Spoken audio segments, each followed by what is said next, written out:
नमस्कार दोस्तों, मैं कृष्णकांत तिवारी पुनः आपके अपने परिवार के सक्सेस हब की साप्ताहिक क्लास में एक बार स्वागत करता हूं। और आज जैसा कि ऊपर लिखा दिख रहा है, गणित शिक्षण शास्त्र पर आज हमें अध्ययन करना है। और आपको पिछले लेक्चर में जो गणित शिक्षण शास्त्र के बारे में बताया उस पर एक बार रिवीजन करते हैं 5 मिनट का। हमने जाना गणित शिक्षण शास्त्र में गणित की उत्पत्ति कहाँ से हुई, तो हमने जाना गणित की उत्पत्ति भारत देश से हुई। पहले हमारी जो संख्याएं थीं 1 से 9 तक की थी, जो हमारी संख्याओं में फिर जीरो जोड़ दिया गया। जीरो की खोज जो की थी आर्यभट्ट महोदय ने की थी। इसके बाद हमने जाना कि जो 0 से 1 तक की 0 से 9 तक की संख्याएँ होती हैं उन्हें हिंदू अरेबियन न्यूमेरिकल्स कहा जाता है। हिंदू अरेबियन न्यूमेरिकल्स जो होते हैं ये हिंदुस्तान से होते हुए अरब कंट्री में जाते हुए पूरे विश्व में फैली। और गणित जो सबसे ज़्यादा प्रयोग में लाई जाने वाली भाषा है, विश्व की सबसे नंबर 1। और जो गणित विषय है वो विश्व का दूसरा सबसे सरल विषय है, पहला मनोविज्ञान है। इतनी चीज़ों पर हमने पिछली क्लास में चर्चा की। पिछली क्लास में हमने तर्क के बारे में जाना कि जो व्यक्ति चिंतन करता है, सोचता है, तर्क होता है। आगमनात्मक में जा रहा, निगमनात्मक तर्क जाना। हमने समस्या समाधान के उपाय जॉन डीवी महोदय ने जाना कि समस्या क्या होती है, समस्या को प्रस्तुत करना, समस्या के बारे में फिर चर्चा करना। फिर अपन को उपाय दिए जाएंगे, उपाय के प्रयोग अनुप्रयोग होता है, उपायों का चयन होता है। तमाम प्रकार की चीज़ों को हमने पिछले लेक्चर में जाना। वहाँ से मित्रों 1-2 नंबर आराम से अपने बनते हैं। और अब आप लोगों ने पढ़ा होगा निगमन विधि क्या होती है, आगमन विधि। जो इनमें कन्फ्यूजन होता है वो आज के लेक्चर में पढ़ना है। गणित की उपयोगिता क्या होती है, गणित का महत्व क्यों होता है। तो सबसे पहले आपको हेडिंग दिख रही है गणित की उपादेयता। तो गणित की उपादेयता हमारे विभिन्न समाज के विभिन्न मुद्दों में है। पहला है प्रयोगात्मक रूप से। पहला हमारा है प्रयोगात्मक रूप से। प्रयोगात्मक रूप से तो प्रयोगात्मक रूप से क्या है, इस पर चर्चा करेंगे। तो प्रयोगात्मक रूप से क्या, प्रैक्टिकली गणित का यूज होता है। आप कहीं भी जीवन के किसी भी संदर्भ में जाएं, जहां भी जाएं, आप जीवन का कोई भी पहलू उठा लें, आपको गणित की उपादेयता होगी, गणित का उपयोग करना ही पड़ेगा। प्रयोगात्मक रूप से मतलब यहाँ ये हुआ, साधारण सी भाषा में आप बोलें कि गणित में भी प्रयोग किए गए। जैसे पाइथागोरस प्रमेय आई, पाइथागोरस प्रमेय पर चर्चा हुई। चतुर्भुजों का जो अंतःकोणों का योग होता है वो 180 अंश क्यों होता है, बहिष कोण आया। अपन ने वृत्त में पढ़े होंगे कि जो वृत्त के केंद्र से स्पर्शिका अब खींची गई जो लाइन होती है 90 अंश का कोण डिपेंड करती है। ऐसी काफ़ी चीज़ें पढ़ी। तो जो गणित का होता है प्रयोगात्मक रूप से भी गणित को यूज किया जाता है। अगला है व्यवसाय के क्षेत्र में। व्यवसाय के क्षेत्र में, व्यवसाय के क्षेत्र में, व्यवसाय के क्षेत्र में तात्पर्य यह हुआ मित्र कि व्यवसाय के क्षेत्र में आप चले जाएं, बनिया आदमी जो होते हैं, गुप्ता लोग होते हैं, सुनार होता है हमारा, गेहूं खरीदने वाले जो मंडी में लोग बैठे रहते हैं, ब्याह बोलते हैं जिन्हें, ये सब लोग व्यवसाय के क्षेत्र में गणित का उपयोग होता है। गणितीय संख्याएं करते हैं। तुम चले जाओ किसी स्टील की दुकान पे चले जाओ, कपड़े की, तो उन लोग कैलकुलेटर रखे रहते हैं। तो व्यवसाय के क्षेत्र में यदि उन लोगों को बताओ गणनाएं करना ना आती, मैथ ना होता, तो कैसे कैलकुलेशन होती, कैसे निर्धारित होता है ये 100 रुपये का नोट है 200। तो व्यवसाय के क्षेत्र में उस दिन भी हमने आपको बताया था कि जीवन का ऐसा कोई भी एक पहलू नहीं है कि जहाँ गणित ना हो। गणित का मतलब ये नहीं है कि हमें अंक गणित आनी चाहिए, रेखा गणित आनी चाहिए, बीज गणित आनी चाहिए, इसका मतलब ये नहीं है। और गणित का तात्पर्य यह होता है कि हमें गणित के जीवन में क्या होता है। हम कहने लगते हैं यार हमारा गणित बिगड़ गया, तो इसका तात्पर्य गणित का हुआ हमें विभिन्न पहलुओं पर जानना है। तो व्यवसाय के क्षेत्र में भी गणित का काम होता है। अब अगला देखते हैं मनोरंजन के क्षेत्र में।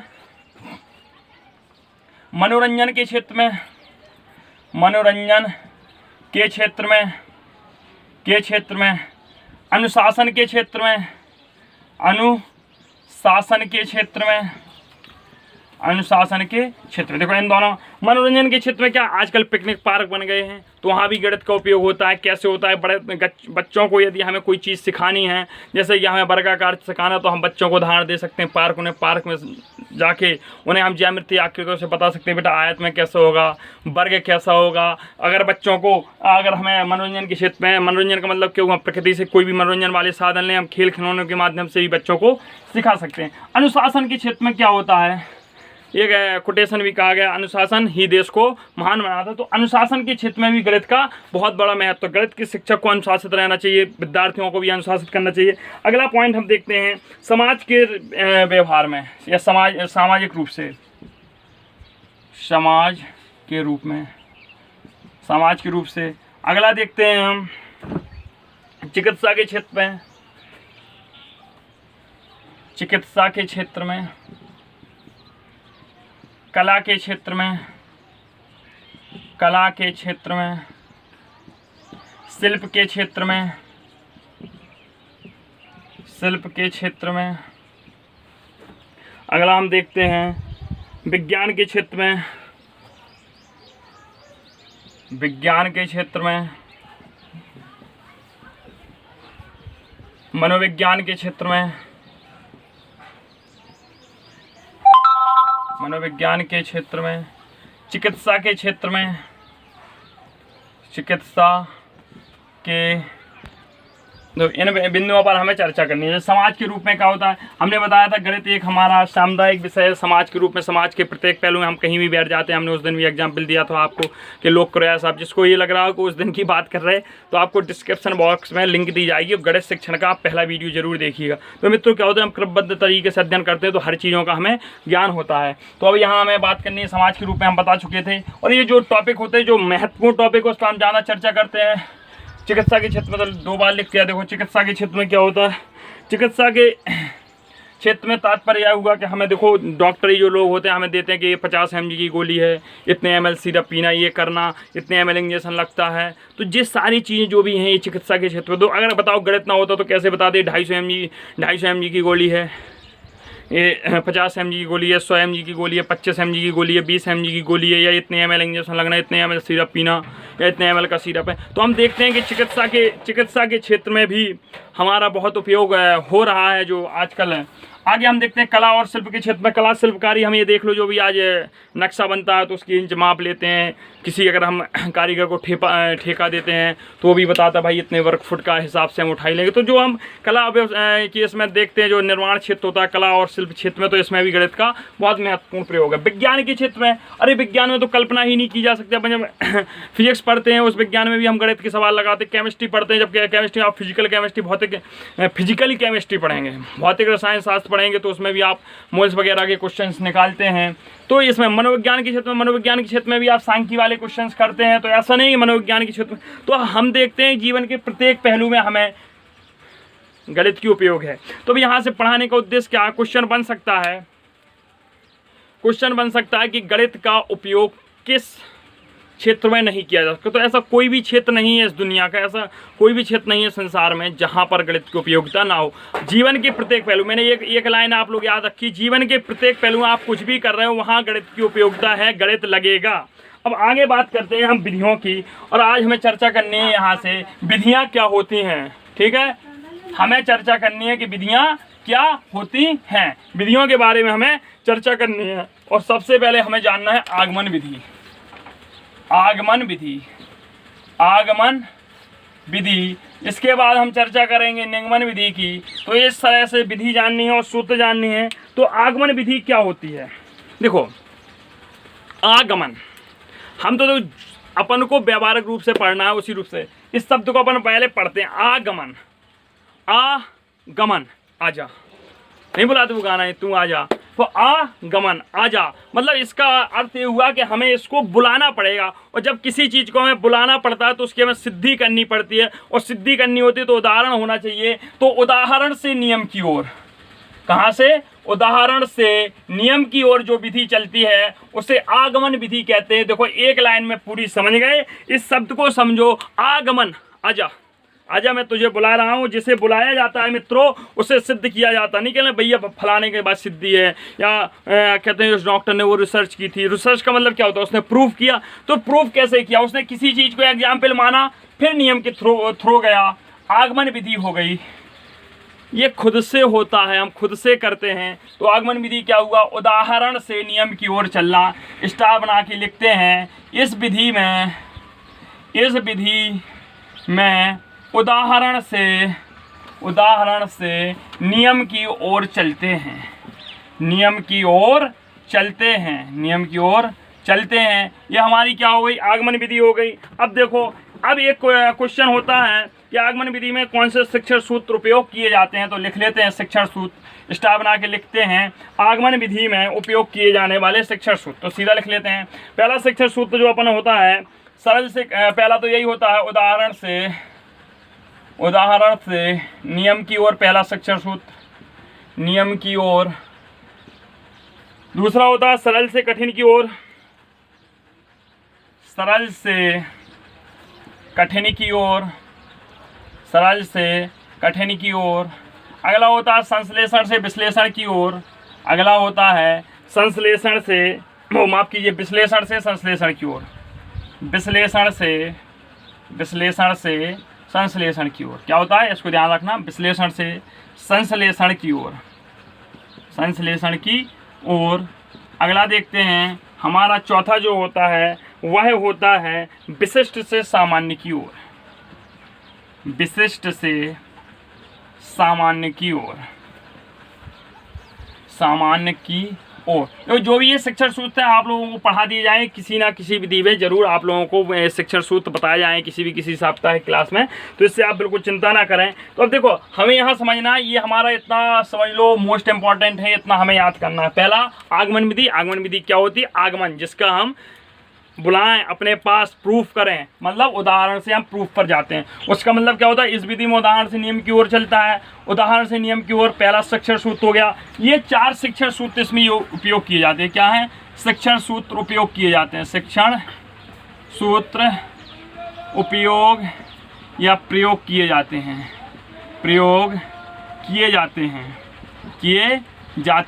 हैं। ये हमारा हो गया आगमन विधि। अब मित्रों कैसे हम आपको देखो, आपको लग रहा हो कैसे, देखो ये एक नॉर्मल सा क्वेश्चन लेते हैं बस साधारण ब्याज के। जैसे हमने लिया कि 6,000 रुपये का 5% वार्षिक ब्याज की दर से, वार्षिक ब्याज की दर से 10 वर्ष का ले लो, 10 वर्ष का ब्याज बताओ। देखो अब यहाँ हमें कुछ पता नहीं है, हमें इतना पता है ये 5% वार्षिक ब्याज की दर से, और हमें इसका निकालना है आगमन विधि के तहत। इस सवाल को हमें ये सिद्ध करना है कि आगमन विधि वास्तविकता में लगेगी या नहीं लगेगी। तो हम इसको सॉल्व कैसे करेंगे देखते हैं। हमने लिखा 6,000 रुपये का 5%। देखो हमें पता है कि हमारे 100 रुपये पर 1 साल का कितना ब्याज आएगा तिवारी? 100 रुपये पर 1 वर्ष का ब्याज मिश्रा कितना आएगा? 5 रुपये। कितना आएगा? 5 रुपये आएगा। 100 रुपये पर 1 वर्ष का ब्याज कितना होगा? 5 रुपये होगा। अब देखते हैं तो 1 रुपये पर 1 वर्ष का ब्याज कितना होगा? देखो 5/100, ठीक है। तो 6,000 रुपये पर 1 वर्ष का ब्याज कितना होगा? 5/100 गुणे 6,000 देखो हो गया। अब हमें चूंकि निकालना है 10 वर्ष का मिश्रा, तो देखो हमें निकालना है 1 वर्ष का था, तो 6,000 रुपये का 6,000 रुपये पर 10 वर्ष का ब्याज, तो ब्याज कितना हो जाएगा? 5/100 गुणे इतना गुणे 10, 1 0 से 1 0, 1 0 से 1 0, यहाँ 600 गुणे 5 बता, मतलब 6 5 30, 3,000 रुपये ये हमारा ब्याज हो गया, ठीक है। क्योंकि 10 वर्ष का निकालना था तो 3,000 रुपये ब्याज आया। ये हमने देखो उदाहरण से, मतलब एक एक नियम लगाया, उदाहरण के तहत से प्रूफ किया। अब देखो हम कैसे हम उदाहरण से नियम की ओर पहुंचे, मुद्दा हमारा ये है। तो देखो हम यहाँ क्या देखते हैं, हमारा 5 क्या लिखा? ये 5 क्या है? हमारी दर को शो करता है, तो हमने देखा दर। 6,000 हमारा क्या दिख रहा है? मूलधन, तो मूलधन गुणे 10 क्या है हमारा? समय। और देखो किसी भी चीज का जब दर का परसेंटेज होता है तो निश्चित उसका बटे कितना होता है मिश्रा? 100। तो देखो ये 100, यही तो हमारे ब्याज का सूत्र होता है। मतलब हमने उदाहरण से नियम पर पहुंच गए, उदाहरण से नियम पर पहुंच गए, हमारी खुद की, हमने खुद बनाया इसको। इसलिए इसे क्या कहते हैं? आगमन विधि कहते हैं। जो खुद से तर्क किए जाए, खुद के अनुभवों में किया जाए, आगमनात्मक तर्क कहते हैं। जो खुद से पैदा हो, खुद का चिंतन हो, आगमनात्मक चिंतन कहते हैं। जहां आगमन शब्द हो जाए, हम उस चीज को बुला रहे हैं, खुद प्रूफ कर रहे हैं, ये हमारी चीज हो गई कंफर्म, आगमन विधि। अब देखो मित्रों, भूलना नहीं कभी ट्रिक। आओ गाना रख लो, कोई दिक्कत नहीं। अगला देखते हैं मित्रों, इसी के देखो कंपेयर में हम पढ़ाएंगे निगमन विधि। बहुत जल्दी होगी आप लोगों को। देखो इस सबको कूड़े को साफ कर देते हैं। अब क्या है इसका काम ही नहीं कुछ। अगर मित्रों वीडियो अच्छा लग रहा हो, कंटिन्यू वीडियो नहीं मिल पा रही, उसका रीजन बता देंगे आप लोगों को। अगला हमें पढ़ना है, देखो निगमन विधि। क्या पढ़ना है? निगमन विधि। आगमन के बाद आ गया निगमन, और देखो भैया निगमन आ गया।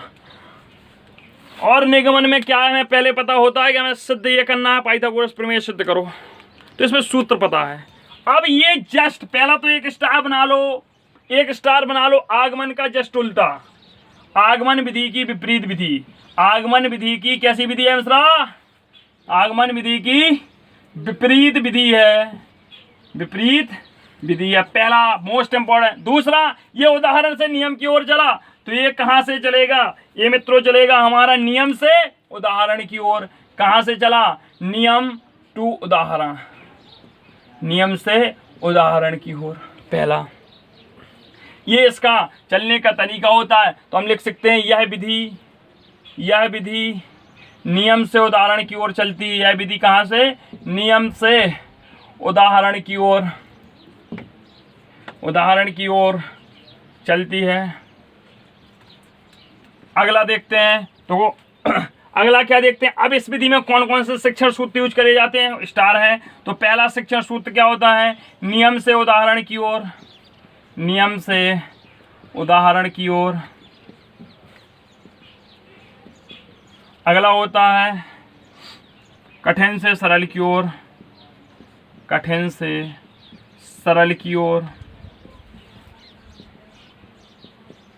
अगला होता है संश्लेषण से विश्लेषण की ओर, संश्लेषण से विश्लेषण की ओर। अगला होता है हमारा सामान्य से विशिष्ट की ओर, सामान्य से विशिष्ट की ओर, विशिष्ट की ओर। ये होता है। देखो अब इसको हम समझते हैं। जैसे मित्रों अभी हमने एक क्वेश्चन आप लोगों को बताया था, एग्जाम्पल के माध्यम से समझते हैं। हमने क्वेश्चन बताया था कि 6,000 रुपये का हमें कितना 5% वार्षिक ब्याज की दर से कितने 10 वर्ष का निकालना था, 10 वर्ष का ब्याज बताना था। तो हमें क्या, अब सीधा हमें नियम पता है, मूलधन गुणे दर गुणे समय बटे 100 कर दो भैया, हो गया। काटो काटो, अरे ये तो तुम लोगों को आता होगा। 3,000 रुपये, 3,000 रुपये ब्याज आ गया, क्योंकि हमें नियम से सीधा उदाहरण, हमें नियम पता है। नियम ये है रट्टू तोता हो, क्या है? रट्टू तोता है, इसलिए हमने तत्काल में कर लिया। ये दोनों विधि। अब निगमन का शब्द देखो, अर्थ बताते हैं आपको क्या होता है। निगमन, निगमन, निगमन, निगमन पढ़ो, निगमन, जिसके नियम पर हम चलें, और नियम से हम कहाँ चलेंगे? उदाहरण की ओर। आगमन, बुलाओ, नियम को बुलाओ। देखो आगमन में आगमन, आजा आजा, इसको बुलाया, आगमन विधि। निगमन, नियम पर चलो, नियम से उदाहरण की ओर, निगमन विधि। तो नियम से उदाहरण, निगमन विधि। आगमन में उदाहरण से नियम। ये हमारा कन्फ्यूजन दूर हो गया मित्रों। अब हमें इन विधियों के दोष और गुण समझने हैं, ठीक है? नियम फिर उदाहरण हो गए। अब इन विधियों के हम कंपेयर करके पढ़ लेते, तो ऐसे में आप लोगों को दोनों विधियां समझ में आती जा रही होंगी। अब इनके गुण दोष समझने हैं। क्या पढ़ने हैं? पहले तो आगमन विधि के हम गुण दोष समझते हैं। आगमन विधि के गुण देखो, एक तरफ गुण भी लिख देते हैं और दोष भी बता। चलो पहले गुण ही पढ़ लेते हैं। गुण पढ़ लो। अरे गुण शक्कर वाला नहीं, गुण। प्रॉपर्टीज क्या होती हैं? यह मनोवैज्ञानिक विधि होती है। पहला यह मनोवैज्ञानिक विधि है। कौन सी विधि है? मनोवैज्ञानिक विधि है। दूसरा, इससे प्राप्त ज्ञान स्थायी होता है। इससे प्राप्त ज्ञान स्थायी होता है। कैसा होता है? स्थायी होता है। अगला देखो, अगला पॉइंट कहता है बालक में चिंतन व तर्क का विकास होता है। बालक में चिंतन व तर्क का विकास होता है। काय का? चिंतन तिवारी, चिंतन व तर्क का विकास होता है, विकास होता है। अगला देखो, चौथा पॉइंट क्या कहता है? चौथा मित्रों कहता है कि प्रारंभिक कक्षाओं के लिए रुचिकर विधि होती है। प्रारंभिक, कैसी? प्रारंभिक कक्षाओं के छोटे बच्चों को एक एक नियम के द्वारा अपन सवाल सिखाते हैं। उन्हें नियम सूत्र समझ में नहीं आता कि क्या होता है मूलधन, क्या होती है दर, क्या कुछ नहीं आता समझ में। उन्हें एक एक नियम से सवाल निकालते हैं। अपन ने कह दिया कि 50 रुपए की 100 ट्रॉफी आती हैं, तो 2 रुपए की कितनी ट्रॉफियाँ होगी बहुत जल्दी निकाल लेंगे, सूत्र से नहीं कर पाएंगे। अपन ब्याज वाले क्वेश्चन उन्हें एक एक नियम से सिखाएंगे, वो सीख जाएंगे। कार समय वाले क्वेश्चन एक एक नियम से सिखाओगे, सीख जाओगे। और तीर का निशान लगवा के ट्रिक से सिखा दिया तो फिर कुछ नहीं कर पाएंगे वो। तो प्रारंभिक कक्षाओं के लिए उपयोगी विधि, के लिए उपयोगी विधि। देखो मित्रों, ये समझाने का मेन उद्देश्य होता है, जब केबीएस वगैरह के एग्जाम देते हो वहाँ पेडालॉजी पोर्शन आता है। पेडालॉजी में कोई ऐसा परफेक्ट क्वेश्चन नहीं होता है। अगर हमने इन विधियों के अंदर जाना होगा, बच्चों को कैसे सिखाते, वहाँ क्या होता है क्वेश्चन बिल्कुल बेसिक व्यवहारिक रूप से बनते हैं। कोई ऐसा नहीं होता पर्टिकुलर वहाँ आया आगमन विधि किसे कहते हैं। क्वेश्चन यहीं से बन सकता है कि बालक में चिंतन और तर्क का विकास किस विधि के द्वारा होता है, या एक बालक किसी प्रश्न को एक एक नियम के द्वारा करता है, एक एक नियम के द्वारा प्रश्नों को हल कर रहा है, तो वह बालक किस विधि का उपयोग कर रहा है। प्रश्न इस तरीके से बनते हैं, इसलिए हम इस विधियों पर चर्चा करते हैं कि क्या होती हैं। तो कोई जरूरी नहीं था आगमन विधि बता देते आपको कैसे चलती है, उदाहरण से नियम की ओर, कहानी खत्म, मैटर क्लोज। लेकिन नहीं, हमें पीआरटी दे लो, केबीएस का एग्जाम दे लो, सीटेट दे लो, यहाँ शिक्षण शास्त्र पूछी जाती है मित्रों। और हमारा सुपर डेट का भी देखो रिजल्ट भी आ चुका है, जो वैकेंसी हुई थी, तो इसलिए कंपटीशन बहुत बढ़ गया। तो हमें हर चीज़ को मतलब एक नंबर को भी मामूली नहीं समझना। 35 मिनट का 40 मिनट का वीडियो यार समय है, अभी दे लोगे तो जॉब पा जाओगे, फिर 50-55 हज़ार क्या पाओगे। प्रारंभिक कक्षाओं के लिए उपयोगी विधि देखो, यह मनोवैज्ञानिक विधि है, मतलब मनोविज्ञान पर आधारित विधि है। इसमें प्राप्त ज्ञान स्थायी होता है। क्यों होता है? जब बालक एक एक नियम से सवालों को लगाएगा तो उस तरीके को कभी नहीं भूल सकता है। क्या आप जोड़ना कभी भूलते हो? क्यों? उंगलियों से सिखाया जाता है। कहा बेटा 2 रुपया मम्मी ने दिए थे, 2 पापा ने दिए, कुल कितने हो गए? नहीं भूलता। और हमें फॉर्मूले जरूर भूल जाते हैं मित्रों एक ना एक दिन। इसलिए यह विधि से प्राप्त ज्ञान स्थायी होता है। बालक में चिंतन व तर्क होता है। चिंतन क्यों? जब बालक के सामने समस्या प्रस्तुत हो गई, सवाल निकालना नहीं आ रहा, तो निश्चित चिंतन होगा। चिंतन की चरम सीमा तो ही तर्क होती है। तर्क वितर्क करेगा तो चिंतन और तर्क होता, मतलब कह सकते हैं बालक का दिमाग तेज दौड़ने लगता है। प्रारंभिक कक्षाओं के लिए उपयोगी होती है, क्योंकि प्रत्येक देश का भविष्य, प्रत्येक देश की नींव होती है प्रारंभिक कक्षाएं। ये प्रारंभिक कक्षाओं के लिए उपयोगी है। और अगला देखते हैं क्या होता है इसके दोष। दोष देखो क्या होते हैं, दोष पढ़ते हैं। पहली बात तो यह उच्च कक्षाओं के लिए उपयोगी नहीं है। पहला दोष, उच्च कक्षाओं के लिए उपयोगी नहीं, के लिए उपयोगी नहीं। क्यों? क्योंकि अभी अपन लोगों को कहा जाए, बीएससी वालों को कहा जाए, बीटीसी वालों को, अरे लगाओ यार लंबे क्वेश्चन, कैसे लगाओगे भैया? हमने लगाया मूलधन गुणे ब्याज गुणे दर का, कहानी खत्म। हमें लाभ हानि क्वेश्चन आए सीधे लगाए, परसेंटेज क्वेश्चन आए सीधे लगाए, ज्यामिति क्वेश्चन आए सीधे लगाए, कोई भी क्वेश्चन आएंगे हम फॉर्मूले बेस्ड सीधे कर देंगे। तो यह विधि उच्च कक्षाओं के लिए उपयोगी नहीं है। दूसरा, प्रतिभाशाली बालकों में नीरसता पैदा करती है। प्रतिभाशाली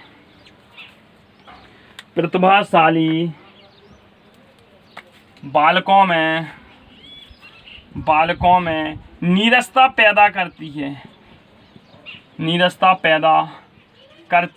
का मतलब जो इंटेलिजेंट बच्चे वो एक एक नियम से पढ़ेंगे नहीं, उन्हें एक बार बता दिया हो गया, सर ने सूत्र बता दिया, उन्हें भूल ही नहीं। जो प्रतिभाशाली इनका IQ लेवल 140 प्लस होता है। ये सारी चीज़ें आपको मनोवैज्ञानिक क्लासेस में पढ़ाई जाएंगी।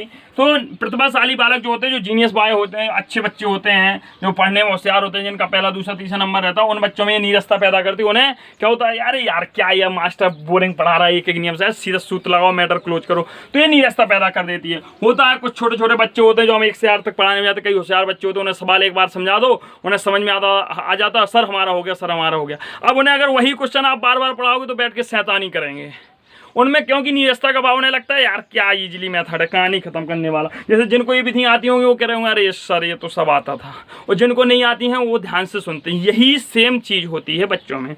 अगला देखते हैं मित्रों, इसमें क्या होता है, इस विधि में समय अधिक खर्च होता है। इस विधि में समय अधिक खर्च होता है। समय अधिक खर्च होता का मतलब क्या होगा, क्योंकि देखो जब एक एक नियम से लगाओगे तो निश्चित क्वेश्चन 5-6 स्टेप में जाना, तो समय अधिक लगेगा। और इस विधि में पाठ्यक्रम पूर्ण नहीं हो पाता है। इस विधि से पाठ्यक्रम समय पर पूर्ण नहीं होता है। अब बताओ अगर बड़ी हाई स्कूल की कक्षाओं में कर दोगे और ऐसे क्वेश्चन लगवाओगे 15-20, तो एक दिन में पता चलता 2-3 क्वेश्चन लगवा पाओगे 40 मिनट के पीरियड में। तो ये सारी चीज़ें उच्च कक्षाओं के लिए नहीं होती हैं। अब मित्रों हमें निगमन विधि के गुण और दोष समझने हैं। किसके? निगमन विधि के। देखो यहीं समझ लेते हैं। निगमन विधि काय के दोष गुण पढ़ने हैं। निगमन विधि के हमें पहले पढ़ने हैं गुण। अब गुण क्या होते हैं, देखो गुण होते हैं इनके, पाठ्यक्रम समय पर हो जाता है। पहला इनके जो दोष हैं उनके गुण बन जाएंगे। पाठ्यक्रम समय पर हो जाता है, समय पर हो जाता है। क्यों हो जाता है? अब हमें सादा ब्याज वाले क्वेश्चन लगवाने हैं बच्चों को, हमें चक्रवृद्धि ब्याज लगाने हैं, हमने सीधे फॉर्मूले सिखा दिए, बच्चों ने लग के और मैटर क्लोज कर दिया। एक दिन में 2-2 चैप्टर करवा सकते हो। दूसरा अगला है समाधान शीघ्रता से प्राप्त कर लेते हैं, समाधान शीघ्रता से प्राप्त कर लेते हैं, शीघ्रता से प्राप्त कर लेते हैं। अगला प्रतिभाशाली बालकों के लिए रुचिकर होती है, प्रतिभाशाली बालकों के लिए। क्योंकि इसमें क्या होता है, फॉर्मूले से हमें एग्जाम्पल की ओर जाना, बच्चों को मजा आता है करने में, क्वेश्चन लगाओ कहानी खत्म करो। प्रतिभाशाली बालकों के लिए रुचिकर होती है, जबकि वो जो सामान्य बालक होते हैं या जो सामान्य से कम होते हैं जिन्हें समझ में नहीं आता वो इन्हें निरस्ता पैदा कर दिया, इसका दोष हो जाएगा। क्यों हमने कहा था ये बिल्कुल जस्ट अपोजिट होती है, तो देखो यहाँ लिखा है इस विधि में निरस्ता पैदा कर रही, दोष में तो इनके दोष उनके गुण बन रहे। प्रतिभाशाली बालकों के लिए रुचिकर होती है, रुचिकर होती है। अगला देखो समाधान भी शीघ्रता से मिल गया। अगला देखते हैं क्या होता है उच्च कक्षाओं में, क्योंकि ये हमारी प्राथमिक कक्षाओं में उपयोगी थी तो ये उच्च कक्षाओं में उपयोगी है, उच्च कक्षाओं में उपयोगी। ये इसके गुण हो गए। अगला इसके दोष देखो, इसके दोष पहला दोष देखते हैं हम, यह यहाँ से प्राप्त ज्ञान या इससे प्राप्त ज्ञान, पहला देख लो, इससे प्राप्त ज्ञान, इससे प्राप्त ज्ञान अस्थायी होता है। देखो अस्थायी का मतलब क्या हुआ, अस्थायी बच्चे को हमने रटवा दिया सूत्र, सरल साधारण ब्याज वाला मूलधन गुणे दर गुणे समय, मूलधन गुणे दर गुणे समय बटे 100। हमने चक्रवृद्धि ब्याज का, हमने चक्रवृद्धि मिश्रधन का सूत्र रटवा दिया, चक्रवृद्धि मिश्रधन बराबर मूलधन कोष्टक 1 प्लस दर बटे 100 की पावर समय, हमने रटवा दिया। बच्चा जिस दिन भूल जाएगा सूत्र उस दिन फिर क्या करेगा, उसका ज्ञान हो गया झक। लेकिन एक एक नियम से नहीं भूलेगा, क्योंकि उसने विधि सीख ली है, उसने डेवलपमेंट सीख लिया कि सूत्र कैसे पैदा होता है, उसने उत्पत्ति जान ली। और जब किसी चीज़ की नींव को मजबूत कर दोगे ना तो फिर मकान हिलने की कोई ज़रूरत ही नहीं होगी। तो इससे प्राप्त ज्ञान अस्थायी होता है। अगला देखते हैं रटन प्रणाली होता है, रटन प्रणाली पर जोर होता है, इसमें पर जोर कैसे, इसमें क्या होता है बच्चे को रटने पर जोर, रट लो सूत्र, रट लो बेटा, रटो रटो रटो, इसलिए रटन प्रणाली होती है। रटी हुई चीज़ भूल जाती है, रटी हुई चीज़ कैसी होती है, भूल जाती है। अगला देखते हैं मित्रों उच्च का मतलब निम्न कक्षाओं के लिए, या अपन कह रहे प्रारंभिक कक्षाओं के लिए उपयोगी नहीं है। प्रारंभिक कक्षाओं के लिए 1 से 5 तक में मज़ा नहीं आता, 6, 7, 8 में कुछ मज़ा आने लगता है। प्रारंभिक कक्षाओं के लिए उपयोगी नहीं, के लिए उपयोगी नहीं। अगला देखते हैं, ये 3-4 अपन को हो गए। ये निगमन विधि, आगमन विधि, ये 2 गुण और दोष हमने पढ़े, जिनका स्क्रीनशॉट आप लोग ले सकते हैं। और अब इन पर एक चीज़ और बात करनी है मित्रों, अपन को इन पर चर्चा करनी है। देखो एक एक चीज़ों को बिल्कुल क्लियर करते चलना है कि क्या पढ़ाया जा रहा है, क्या पढ़ना है। देखो जो निगमन विधि का प्रत्यय था सर्वप्रथम प्लेटो महोदय ने दिया था। किसने दिया था? और जो आगमन विधि का प्रत्यय था ये हमारा अरस्तु महोदय ने दिया था। हमने प्रत्यय निगमन विधि को सबसे पहले किसने बताया? प्लेटो महोदय ने। आगमन विधि को किसने बताया? अरस्तु महोदय ने। क्या बताया? अरस्तु महोदय ने बताया। ठीक है, ये हमारी इतनी चीज़ें हो गई। अब हमें इसके आगे मित्रों पढ़ना है, इसके आगे हमें देखनी है विश्लेषण विधि। क्या देखनी है? विश्लेषण विधि। हमें अब चर्चा करनी है विश्लेषण विधि पर। विश्लेषण विधि, अब देखो विश्लेषण विधि और संश्लेषण विधि और संश्लेषण विधि। संश्लेषण विधि देखो, इनमें हम बहुत जल्दी चर्चा करेंगे। विश्लेषण का अर्थ क्या होता है कि समस्या को छोटे छोटे टुकड़ों में हम विभक्त कर दें। कैसे? छोटे छोटे टुकड़ों में विभक्त करके समस्या क्या कर दें? समाधान कर दें। छोटे छोटे टुकड़ों में, छोटे छोटे टुकड़ों में विभक्त करके समस्या का समाधान करना। समस्या का समाधान करना। ठीक है, अब इसमें क्या होता है, किसी भी समस्या के हमें पार्शियल मतलब एक जैसे कि हम असफल हो गए।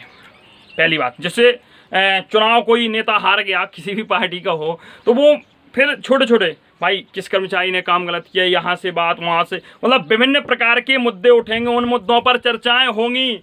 तो विश्लेषण हो गया, मतलब बारीक नहीं है, बहुत कानूनन आदमी है, जहाँ कानूनी निकालेंगे यहाँ होता है विश्लेषण हो जाए। विश्लेषण कर रहा हो तन तन सी बातों पर नुक्ताचीनी निकालना, छोटी छोटी बातों पर समस्याओं को चिंतन करना, उन पर तर्क वितर्क करना, छोटी छोटी समस्या बड़ी समस्या उसको कई भागों में विभाजित कर दिया, हमारी विश्लेषण विधि हो गई। और सारे भागों को संगठित करके एक समस्या बना के उस पर विचार करना, उस पर तर्क देना संश्लेषण विधि होती है।